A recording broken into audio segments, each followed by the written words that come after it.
Hi friends, எல்லோரும் எப்படி இருக்கீங்க? இன்றைக்கி ஒரு இன்ட்ரெஸ்டிங்கான vlog நம்ம பார்க்க போகிறோங்க. என்ன ஸ்பெஷல் அப்படின்னு பார்த்தீங்கன்னா, இன்றைக்கி கொஞ்சம் வீட்டுக்கு ஃப்ரெண்ட்ஸ் வராங்க. ஹஸ்பண்ட் கூட வேலை பார்க்குறவங்க தான்.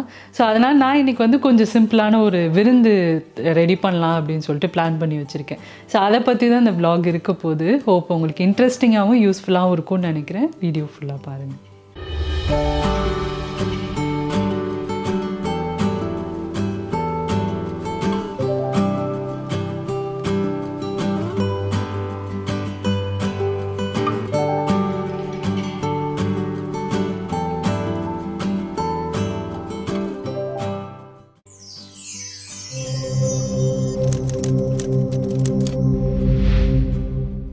இன்றைக்கி வந்து லஞ்சில் என்னெல்லாம் இருக்க போகுதுன்னு பார்த்தீங்கன்னா, கொஞ்சம் சிம்பிளான ரெசிபீஸ் தான். பட் வந்து நான் கொஞ்சம் ஒரு 2-3 வெரைட்டி பண்ணலாம் அப்படின்னு நினச்சிருக்கேன்.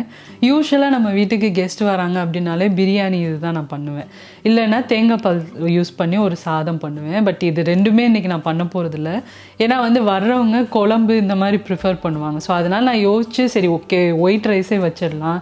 அதுக்கு வந்து என்னெல்லாம் பண்ணலாம் நான்வெஜ்ஜில் அப்படின்னு யோசிச்சுட்டு ஒரு லிஸ்ட்டு ரெடி பண்ணேன். நாட்டுக்கோழி வாங்கி வச்சுருக்கோம். ஸோ அதை யூஸ் பண்ணி நல்ல மசாலாலாம் அரைச்சி போட்டு நாட்டுக்கோழி குழம்பு பண்ண போகிறேன். அதுக்கப்புறமா ஒரு சிக்கன் ஃப்ரை பண்ண போகிறேன் ட்ரையாக. அதுக்கப்புறம் பார்த்திங்கன்னா மெயின் ஸ்டார் ரெசிபியே இன்றைக்கி என்னென்னு பார்த்தீங்கன்னா, மட்டனோட நெஞ்செலும்பு இருக்கும் இல்லையா, ஸோ அதை யூஸ் பண்ணி நான் வந்து ஒரு சாப்ஸ் மாதிரி பண்ண போகிறேங்க. ரொம்ப ரொம்ப டேஸ்டான ரெசிபி இது. அதுக்கும் நம்ம வந்து மசாலாலாம் அரைச்சி மேரினேட் பண்ணி அப்படியே நம்ம வந்து பண்ண போகிறோம். ரொம்ப டேஸ்ட்டாக இருக்கும். கண்டிப்பாக நீங்களும் ட்ரை பண்ணி பாருங்கள். ப்ளஸ் வந்து இது உடம்புக்கும் ரொம்ப நல்லது. நெஞ்செலும்பு பேசிக்காகவே உடம்புக்கு நல்லது. ஸோ அதனால் நீங்கள் அதை வந்து ட்ரை பண்ணி பார்க்கலாம். ஸோ இதுதான் நம்மளோட இன்க்ரீடியண்ட். அப்படி பேசுகிறேன். இதுதான் இன்றைக்கி நம்மளோட ரெசிபீஸ். அதுக்கப்புறமா இதுக்கு வந்து ஒயிட் ரைஸ் பண்ண போகிறேன். அப்புறம் கொஞ்சம் ரசமும் பண்ண போகிறேன். சிம்பிளான விருந்து தான். நான் எல்லா ரெசிபீஸும் ரொம்ப டேஸ்ட்டாக இருக்கும். அதிகபட்சம் இதை வந்து ஒரு 1 to 1.5 hours நம்ம செஞ்சு முடிச்சிடலாம். இப்போ இதுக்கு என்னெல்லாம் தேவை, என்னெல்லாம் நான் ரெடி பண்ணி வச்சுருக்கேன் அப்படின்றத பார்த்துட்டு நம்ம சமைக்க ஆரம்பிச்சிடலாம். இப்போ சமையலுக்கு வந்து தேவையான பொருட்கள் எல்லாமே பார்த்திங்கன்னா தெரியும். நான் வந்து க்ளீன் பண்ணி நல்லா கட் பண்ணி எடுத்து வச்சுருக்கேன். இது வந்து தனித்தனியாக நான் பிரித்து வச்சுருக்கேன். அந்தந்த ரெசிபிக்கு என்னென்ன தேவையோ அதெல்லாம் தனியாக எடுத்து வச்சுருக்கேன். அடுத்தது வந்து பார்த்திங்கன்னா, இந்த காடி சாப்ஸ் செய்கிறதுக்கு மட்டன் நெஞ்செலும்பும் இருக்குது. இதை வந்து ரேக்குன்னு சொல்லுவாங்க. மட்டன் ரேக் அப்படின்னு கூட சொல்லுவாங்க. அடுத்தது நாட்டுக்கோழி குழம்புக்கு வந்து நான் நல்லா க்ளீன் பண்ணி மஞ்சத்தூள்லாம் சேர்த்து நல்லா க்ளீன் பண்ணி அது ஒரு 1 கிலோ அளவுக்கு எடுத்து வச்சுருக்கேன். அடுத்தது வந்து பார்த்திங்கன்னா, போன்லெஸ் சிக்கனும் வந்து நான் சின்ன சின்ன பீசஸாக கட் பண்ணி எடுத்து வச்சுருக்கேன். ஸோ இப்போ வந்து ஃபஸ்ட்டு ஸ்டெப்பு நான் என்ன பண்ணுறேன் அப்படின்னா, அந்த ரோஸ்ட்டு செய்கிறதுக்கு தேவையான பொருட்கள் எல்லாத்தையும் சேர்த்து நான் வந்து கொஞ்சம் நேரம் அதை ஊற வைக்க போகிறேன். இது வந்து நான் ஆல்ரெடி நிறையா வீடியோஸில் காட்டியிருக்கேன். ஸோ அதனால் இன்றைக்கி நான் டீட்டெயிலாக காட்டல. என்னென்ன மசாலா சேர்த்துருக்கேன் பார்த்தீங்கன்னா, காஷ்மீரி மிளகாய்த்தூள் சேர்த்துருக்கேன், மல்லித்தூள் சேர்த்துருக்கேன், அடுத்ததாக மிளகுத்தூள், அப்புறமா சீரகத்தூள், அடுத்ததாக வந்து கரம் மசாலா தூள் இதெல்லாம் சேர்த்துருக்கேன். அப்புறமா வந்து இஞ்சி பூண்டு பேஸ்ட்டு, லெமன் ஜூஸ் இந்த மாதிரி இதெல்லாம் சேர்த்து நல்லா அதை வந்து நான் மிக்ஸ் பண்ணி ஊற வைக்க போகிறேன். அட்லீஸ்ட் ஒரு 20 நிமிஷமாவது ஊறட்டும். அப்போ தான் அந்த மசாலா எல்லாம் அந்த சிக்கனில் நல்லா ஊறிட்டு ரோஸ்ட் வந்து டேஸ்ட்டாக இருக்கும். ஸோ இதை வந்து முடிஞ்சால் நீங்கள் 1 hour கூட ஊற வைக்கலாம். ரொம்ப நல்லாயிருக்கும். இப்போ அடுத்ததாக வந்து நான் மட்டனை வேக விட போகிறேன். இந்த மாதிரி ரேக் மாதிரி நம்ம கட் பண்ணி எடுத்துருக்கோம். எலும்பும் இருக்குது, கீழே வந்து அந்த மீட் பகுதியும் இருக்குது.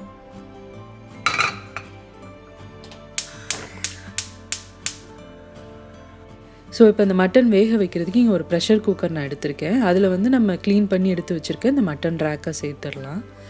இது வந்து பார்த்திங்கன்னா ஒரு 750 கிராம் இருக்குங்க. இப்போ இதில் வந்து பார்த்திங்கன்னா ஒரு தக்காளியை நான் அந்த மாதிரி 4 கட் பண்ணி அதில் சேர்த்துருக்கேன். அடுத்ததாக இதுக்கு ஒரு பேஸ்ட்டு ரெடி பண்ண போகிறோம். அதுக்கு மிக்ஸி ஜாரில் ஒரு 4 பல் பூண்டு, அதே அளவு இஞ்சி எடுத்துக்கலாம். அடுத்தது வந்து காரத்துக்கு ஏற்ற மாதிரி மிளகு சேர்த்துக்கோங்க. நான் வந்து ஒரு டீஸ்பூன் அளவுக்கு மிளகு சேர்க்குறேன். அடுத்ததாக ஒரு 1/2 டீஸ்பூன் அளவுக்கு சீரகம், 1/2 டீஸ்பூன் அளவுக்கு சோம்பு இதெல்லாம் சேர்த்து நல்லா கொஞ்சம் கோர்ஸாக அரைச்சிக்கலாம்.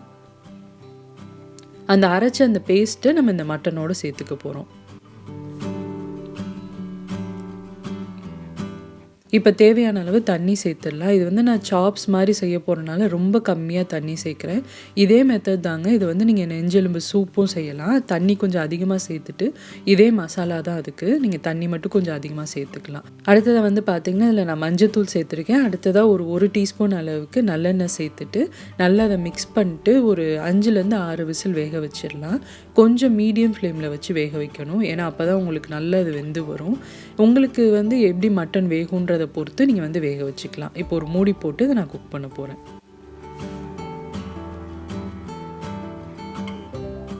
இப்போ அடுத்ததாக நான் வந்து நாட்டுக்கோழி குழம்புக்கு மசாலா அரைக்கிறேன். அதுவும் அதே மிக்சியில் தான் அரைக்கிறேன். ஏன்னா மோராலஸ் அது வந்து சிமிலர் மசாலா தான். இதில் வந்து பார்த்திங்கன்னா நான் வந்து மிளகு சேர்த்துருக்கேன், தேவையான அளவு சேர்த்துக்கலாம். அடுத்து வந்து சோம்பு சேர்த்துக்கலாம். அடுத்ததாக சீரகம், இது 3 சேர்த்துருக்கேன். அடுத்தது அதில் வந்து பார்த்திங்கன்னா ஒரு 4 பல் அளவுக்கு பூண்டு, அதே அளவுக்கு இஞ்சி எடுத்துக்கலாம். அப்புறமா ஒரு 6லேருந்து 7 பல் அளவுக்கு சின்ன வெங்காயம் எடுத்திருக்கேன். இது எல்லாத்தையுமே நம்ம தண்ணி சேர்க்காமல் கோர்ஸாக அரைச்சிக்க போகிறோம். இப்போ அரைச்ச இந்த பேஸ்ட்டை வந்து நாட்டுக்கோழியோடு சேர்த்துடலாம். இதுவும் வந்து நல்லா மிக்ஸ் பண்ணிவிட்டு நம்ம ஒரு 10 நிமிஷமாவது ஊற வைக்கணும். அதிகமான நேரம் ஊற வச்சிங்க அப்படின்னா இன்னும் ரொம்ப நல்லாயிருக்கும். பட் டைம் இல்லை அப்படின்னா நீங்கள் ஒரு 10லேருந்து ஒரு 1/4 மணி நேரம் வரைக்கும் நீங்கள் ஊற வச்சிட்டிங்க அப்படின்னா ரொம்ப நல்லாயிருக்கும். இப்போ பார்த்தீங்கன்னா நான் சைமல்டேனியஸாக அந்த ரோஸ்ட் இருக்குது பார்த்தீங்களா, அதை வந்து நான் வறுத்துட்ருக்கேன். ஜஸ்ட்டு எண்ணெய் சேர்த்துட்டு அப்படியே அந்த மேரினேட் பண்ண சிக்கனை சேர்த்து நல்லா அதை வந்து நான் மிக்ஸ் பண்ணிக்கிறேன். ரொம்ப பேசிக்கான ரோஸ்ட்டு தாங்க, நான் ரொம்ப டேஸ்ட்டாக இருக்கும். இது வந்து ரைஸ் கூடலாம் சாப்பிட்றப்போ ரொம்ப நல்லாயிருக்கும். இப்போ இது வந்து ஒரு 15 மினிட்ஸ் ஆகும் ரோஸ்ட் ஆகிறதுக்கு. அந்த டைமில் நான் வந்து நாட்டுக்கோழி குழம்புக்கு நான் தாளிப்பு ரெடி பண்ண போகிறேன். அதுக்கு இங்கே ஒரு பெரிய கடாய் நான் சூடு பண்ணியிருக்கேன். அதில் வந்து நல்லெண்ணெய் சேர்த்துக்கலாம். ஒரு 3 டீஸ்பூன் அளவுக்கு நல்லெண்ணெய் சேர்க்குறேன். எண்ணெய் சூடானதுக்கப்புறமா ஒரு சின்ன துண்டு அளவுக்கு பட்டை, ஒரு 2-3 பீஸ் அளவுக்கு ஏலக்காய், அப்புறமா ஒரு 4-5 பீஸ் அளவுக்கு கிராம்பு, அடுத்ததாக அன்னாச்சி பூ கொஞ்சம் சேர்த்துருக்கேன். அடுத்ததாக கொஞ்சம் கல்பாசி. இதெல்லாம் நல்லா பொரியட்டும். 1/2 டீஸ்பூன் அளவுக்கு சோம்பும் சேர்த்துக்கலாம். இப்போ எல்லாம் பொரிஞ்சதுக்கப்புறமா கொஞ்சம் கருவேப்பிலை இதில் நான் சேர்க்குறேன். இப்போ எல்லாமே நல்லா பொரிஞ்சிருச்சு. அடுத்தது ஒரு வெங்காயத்தை நான் பொடியாக கட் பண்ணி எடுத்து வச்சுருக்கேன். அதே இதில் சேர்த்துடலாம். இப்போ வெங்காயம் சேர்த்ததுக்கப்புறமா இது வந்து நல்லா உங்களுக்கு ப்ரௌன் ஆகி வரணும். அந்த அளவுக்கு இதை வந்து வதக்க போகிறோம். சின்ன வெங்காயம் கூட நீங்கள் இதில் சேர்த்துக்கலாம். ரொம்ப நல்லாயிருக்கும் குழம்பு. என்கிட்ட வந்து கம்மியாக இருந்தனால நான் வந்து அரைக்கிறதுக்கு மட்டும் சின்ன வெங்காயம் யூஸ் பண்ணியிருக்கேன். இப்போ பாருங்கள், மட்டனும் நம்மளுக்கு நல்லா வெந்துருச்சு. இந்த அளவுக்கு சாஃப்டாக நல்லா வெந்திருக்கணும். இதை வந்து நான் சாப்ஸ் செய்கிறப்போ உங்களுக்கு டீட்டெயிலாக காட்டுறேன். இப்போ வெங்காயம் வந்து நல்லா வறுபட்டுருச்சு. அடுத்ததில் வந்து ஒரு 2 தக்காளி பக்கம் நான் சேர்த்துருக்கேன். தக்காளி சேர்த்ததுக்கப்புறமா அதுவும் நல்லா மசிஞ்சு வரணும். அந்த அளவுக்கு இதை வந்து வேக வச்சுக்கலாம். இப்போ தக்காளிலாம் நல்லா மசிஞ்சதுக்கப்புறமா நம்ம ஊற வச்சுருக்க நாட்டுக்கோழியை இதில் சேர்த்துடலாம்.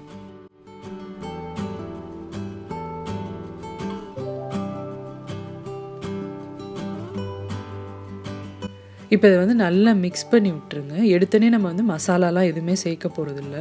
நல்லா மிக்ஸ் பண்ணிவிட்டு அந்த கோழியிலேருந்து தண்ணி கொஞ்சம் உங்களுக்கு வரணும். அந்த அளவுக்கு இதை வந்து நம்ம வேக விட போகிறோம். அதுக்கப்புறமா தான் நம்ம மசாலா பொருட்கள்லாம் சேர்க்க போகிறோம். ஸோ அதனால் நல்லா மிக்ஸ் பண்ணிவிட்டு ஒரு மூடி போட்டு ஒரு 2லேருந்து 3 நிமிஷம் இது நல்லா வேகட்டும். அதுக்கப்புறமா நம்ம வந்து தேவையான மசாலா பொருட்கள்லாம் சேர்த்துக்கலாம்.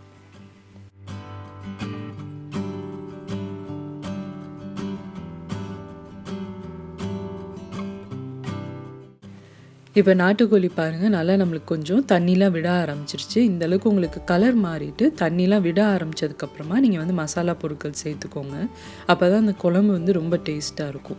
ஏன்னா நம்ம இதில் வந்து பச்சையாக தான் நம்ம பொருட்கள்லாம் சேர்த்து அரைச்சோம். ஸோ அதோட பச்சை வாசம் போகிறதுக்காண்டி தான் இந்த மாதிரி நம்ம செய்கிறோம். ஸோ அடுத்தது அதில் வந்து பார்த்திங்கன்னா குழம்பு மிளகாயத்தூள் உங்கள் காரத்துக்கு ஏற்ற மாதிரி நீங்கள் சேர்த்துக்கலாம். அடுத்ததாக தேவையான அளவு உப்பு இதெல்லாம் சேர்த்து நல்லா அதை வந்து மிக்ஸ் பண்ணி விட்டுடலாம். அந்த குழம்பு மிளகாய்த்தூள் வந்து அந்த எண்ணெயில் கொஞ்சம் நல்லா வதங்கட்டும். அதுக்கப்புறமா நம்ம வந்து தேவையான அளவு தண்ணி சேர்த்துக்கலாம். இப்போ நல்லா வதக்கினதுக்கப்புறமா இதில் வந்து நான் தேவையான அளவு தண்ணி சேர்த்துக்கிறேன். இதில் வந்து நான் தேங்காய்லாம் அரைச்சி விட போகிறேன். ஸோ அதனால் அதுக்கேற்ற மாதிரி நீங்கள் வந்து தண்ணி சேர்த்து அட்ஜஸ்ட் பண்ணிக்கலாம். இப்போ நாட்டுக்கோழி நம்மளுக்கு வேகிறதுக்கு கொஞ்சம் டைம் ஆகும். ஸோ அதனால் நான் வந்து ஒரு 20லேருந்து 25 நிமிஷம் அதை நல்லா வேக விட போகிறேன். அதுக்கப்புறமா தேங்காய் அதெல்லாம் வந்து அரைச்சி விட போகிறேன் இதில். இப்போ ரோஸ்ட்டு பாருங்கள் நல்லா ரெடி ஆயிடுச்சு. கடைசியாக அதில் வந்து நிறைய கொஞ்சம் கருவேப்பிலை சேர்த்துட்டு மிளகுத்தூளும் சேர்த்துருக்கேன்.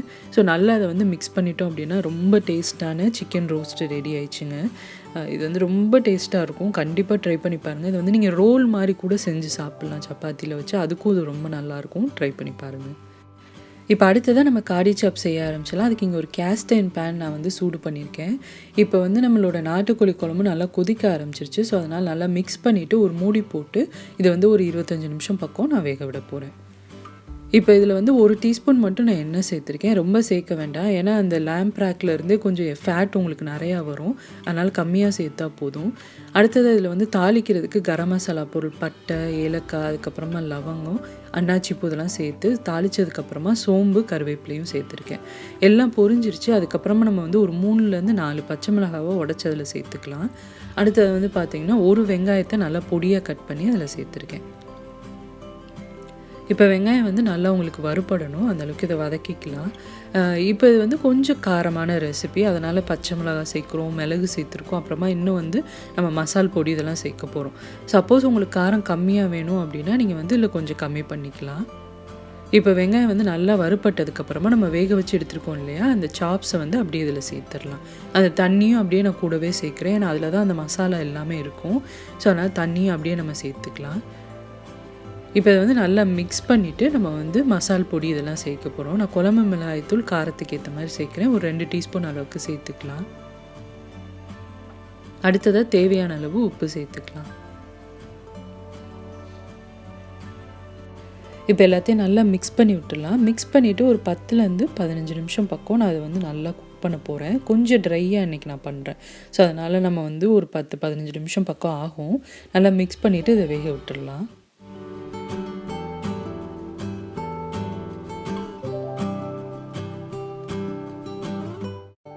இப்போ பாருங்கள், ஒரு 10 நிமிஷம் பக்கம் ஆயிடுச்சு. நல்லா அதை வந்து மிக்ஸ் பண்ணி விட்டுடலாம். உங்களுக்கு அது வெந்துட்டுருக்கிறப்ப நம்ம அப்பப்போ மிக்ஸ் பண்ணோம் அப்படின்னா ஈவனாக மசாலா எல்லாமே அந்த ரேக்கில் கோட் ஆகும். இப்போ பார்த்திங்கன்னா உங்களுக்கு அது வந்து கிரேவி பதத்தில் நம்மளுக்கு நல்லா ரெடி ஆயிடுச்சு. இந்த பதத்திலே கூட நீங்கள் இறக்கலாம். இது வந்து சப்பாத்தி, அதுக்கப்புறமா நான், ரைஸ் இதுக்கெல்லாம் வந்து ரொம்ப நல்லாயிருக்கும். இதில் வந்து நான் கரம் மசாலா தூளும் கடைசியாக சேர்க்குறேன். சேர்த்துட்டு நல்லா மிக்ஸ் பண்ணிடலாம். நான் கொஞ்சம் இன்னும் ட்ரையாக பண்ண போகிறேன். அதனால் நல்லா மிக்ஸ் பண்ணிவிட்டு இன்னும் ஒரு 5 நிமிஷம் பக்கம் நான் அதை வந்து நல்லா ட்ரை ஆக்க போகிறேன். நீங்கள் வேணும்னா இந்த பதத்திலே கூட இறக்கிக்கலாம். ரொம்ப டேஸ்ட்டாக இருக்கும். நான் சொன்ன மாதிரி இதிலே கொஞ்சம் ஃபேட் நம்மளுக்கு வரும் அப்படின்றனால தான் நம்ம எண்ணெய் கம்மியாக சேர்க்குறோம். ஏன்னா வந்து மட்டனில் கொஞ்சம் ஃபேட் உங்களுக்கு அதிகமாக இருக்கும். அதனால் நம்ம கம்மியாக சேர்த்தா போதும். இப்போ கடைசியாக வந்து இதில் நிறையா கருவேப்பிலை சேர்த்துருக்கேன். சேர்த்துட்டு நல்லா மிக்ஸ் பண்ணிவிட்டு இதை நான் இறக்க போகிறேன். இந்த பதத்தில் நான் வந்து இதை இறக்கிக்கிறேன். கொஞ்சம் ட்ரையாக இருக்குது பார்த்தீங்களா. இது வந்து ரைஸ்க்கு சைடிஷாக வச்சு சாப்பிட்றதுக்கு ரொம்ப நல்லாயிருக்கும். கண்டிப்பாக ட்ரை பண்ணி பாருங்கள். இப்போ வந்து நம்மளுக்கு நாட்டுக்கோழி குழம்பு நல்லா வெந்துருச்சு. கடைசியாக அதில் வந்து தேங்காய் நான் அரைச்சி விட்டுருக்கேன். வெறும் தேங்காயில் கொஞ்சமாக வெள்ளைப்பூடு, சோம்பு அரைச்சி அதில் சேர்த்துருக்கேன். தேங்காய் சேர்த்ததுக்கப்புறமா ரொம்ப கொதிக்க விட வேண்டாம். ஜஸ்ட் ஒரு 1 நிமிஷம் மட்டும் கொதிச்சா போதும். நல்லா மிக்ஸ் பண்ணிவிட்டு கடைசியாக அதில் வந்து கொத்தமல்லி சேர்த்து இறக்கிடலாம். ரொம்ப டேஸ்ட்டான நாட்டுக்கோழி குழம்பும் நம்மளுக்கு ரெடி ஆயிடுச்சு. இப்போ ஆல்மோஸ்ட் எல்லாமே நம்ம சமைச்சாச்சு. கடைசியாக ரசம் மட்டும் நான் தாளிச்சிக்கிறேன். இது வந்து நான் வீட்டிலே அரைச்ச ரசப்பொடி யூஸ் பண்ணி தான் இன்றைக்கி இந்த ரசம் பண்ணுறேன். இது வந்து ஆல்ரெடி நான் ரொம்ப நாளைக்கு முன்னாடியே இந்த ரெசிபி போட்டிருக்கேன். ஸோ அந்த வீடியோட லிங்க்கும் நான் ஷேர் பண்ணுறேன். தேவைப்பட்டால் நீங்கள் செக் பண்ணிக்கோங்க. ரொம்ப ஃப்ளேவர்ஃபுல்லாக இருக்கும் இந்த ரசம். ஸோ இதை செஞ்சுட்டு நம்ம ரொம்ப கொதிக்க விடக்கூடாது ரசத்தை. ஸோ லேசாக கொதிக்க ஆரம்பிச்சோன்னே இதை இறக்கிடலாம்.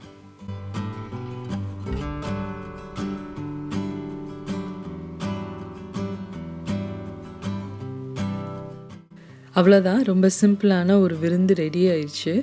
குயிக்காக நான் செஞ்சு முடிச்சுட்டேன் அதை 1 ஹவருக்குள்ளே. இப்போ என்ன செஞ்சுருக்கேன்றதை காட்டுறேன் உங்களுக்கு. சிக்கன் ரோஸ்ட்டு பண்ணியிருக்கேன். அடுத்ததை வந்து பார்த்திங்கன்னா நம்ம மட்டன் ரேக் இருக்கும் இல்லையா, அதாவது நெஞ்செலும்பு யூஸ் பண்ணி ஒரு நெஞ்செலும்பு சாப்ஸ் பண்ணியிருக்கேன். அடுத்ததாக வந்து மிளகு ரசமும் வீட்டில் அரைச்ச ரசப்பொடி யூஸ் பண்ணி செஞ்சுருக்கேன். அது ரொம்ப ஃப்ளேவர்ஃபுல்லாக இருக்குது. அடுத்ததாக நல்ல மசாலாலாம் அரைச்சி விட்டு நாட்டுக்கோழி குழம்பு. இதுதான் இன்றைக்கி நம்ம கெஸ்ட்டுக்கு செஞ்ச சிம்பிள் விருந்து. ரைஸும் நான் வந்து வேக வச்சுட்டேன். அதை வடிச்சிருக்கேன். அது வடிஞ்சதுக்கப்புறமா எடுத்து ஹாட் பாக்ஸில் மாற்றி வச்சுருவேன். இப்போ வந்து டேஸ்டிங்காண்டி கொஞ்சம் மட்டும் நான் சர்வ் பண்ணுறேன்.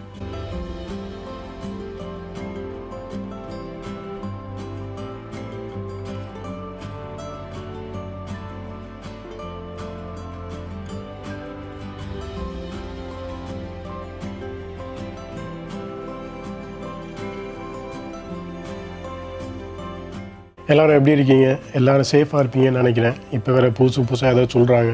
ஸோ எல்லோரும் சேஃபாக இருங்க.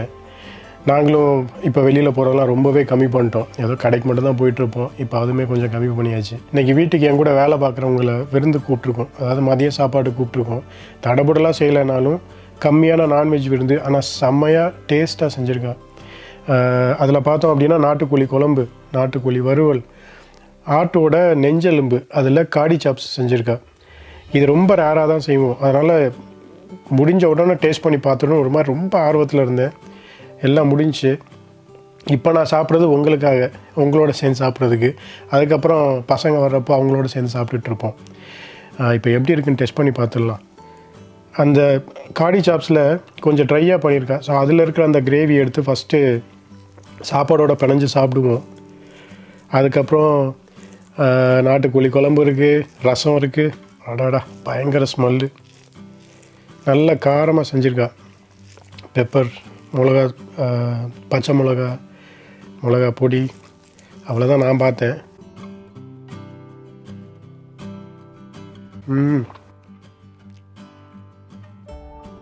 பா பின்னிட்டா,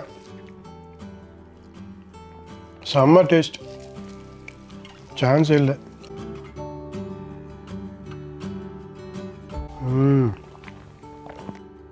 இப்போ காடி சாப்ஸ் சாப்பிட்டு பார்த்துடலாம்.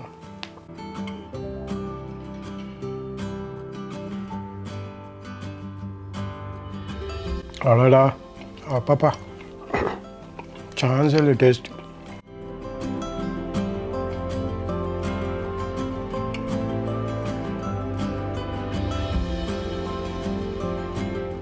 சூப்பர்.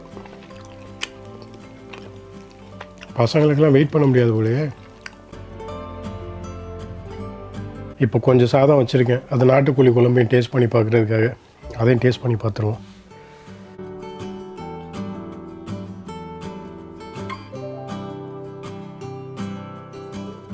நாட்டுக்கோழி குழம்பு ஸ்மெல் அப்படியே தூக்குது.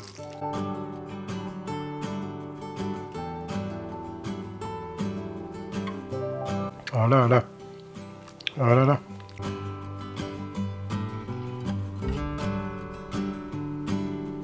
செம்மையாக வந்துருக்கு சிக்கன். அப்படியே கடிச்சோன்னே அப்படியே கரையுது வாயில். எல்லாம் டேஸ்ட் பண்ணி பார்த்தாச்சு, செம்மையாக இருக்குது. நாட்டுக்கோழி குழம்பு, நாட்டுக்கோழி வறுவல், இந்த காடி சாப்ஸ் ஒன்றுக்கு ஒன்று சளைச்சது கிடையாதுங்க. செம்மையாக இருக்குது டேஸ்ட்டு. என்ன இன்னொரு கரண்டி கிடைக்குமான்னு பார்க்குறேன். இந்த பயவுலையில் வேறு காணோம். இந்த ஃப்ரெண்ட்ஸ் வரேன்னவங்கள சீக்கிரம் சாப்பிட்லாம். எல்லாம் முன்னாடி வச்சுட்டு பார்த்துட்ருக்குற மாதிரி இருக்குது. ஆனால் செம்மையாக இருக்குது. ட்ரை பண்ணி பாருங்கள், கண்டிப்பாக உங்களுக்கு பிடிக்கும். அவ்வளோதாங்க, இதோட இந்த vlog கம்ப்ளீட் ஆகுது. ஹோப் உங்களுக்கு இன்ட்ரெஸ்டிங்காகவும் பிடிச்சதாகவும் இருந்திருக்கும்னு நினைக்கிறேன். பிடிச்சிருந்தது அப்படின்னா இன்றைக்கி நான் செஞ்சு காட்டின இந்த ரெசிபீஸ் எல்லாத்தையும் நீங்களும் ட்ரை பண்ணி பாருங்கள். ட்ரை பண்ணி பார்த்துட்டு உங்களுக்கு எப்படி வந்துச்சுன்ற ஃபீட்பேக் அண்ட் கமெண்ட்ஸை மறக்காமல் என் கூட ஷேர் பண்ணிக்கோங்க. இந்த வீடியோ பிடிச்சிருந்தது அப்படின்னா இந்த vlogக்கு ஒரு லைக் கொடுங்க. சேனலுக்கு எல்லாம் சப்ஸ்கிரைப் பண்ணாதவங்க மறக்காமல் சுஜிஸ் கிச்சனுக்கு சப்ஸ்கிரைப் பண்ணுங்கள். இதே மாதிரி நிறைய இன்ட்ரெஸ்டிங்கான vlogs, ரெசிபீஸோட அடுத்து உங்களை நான் மீட் பண்ணுறேன். சுஜிஸ் கிச்சன், எளிய பாரம்பரிய சமையல் தொகுப்பு.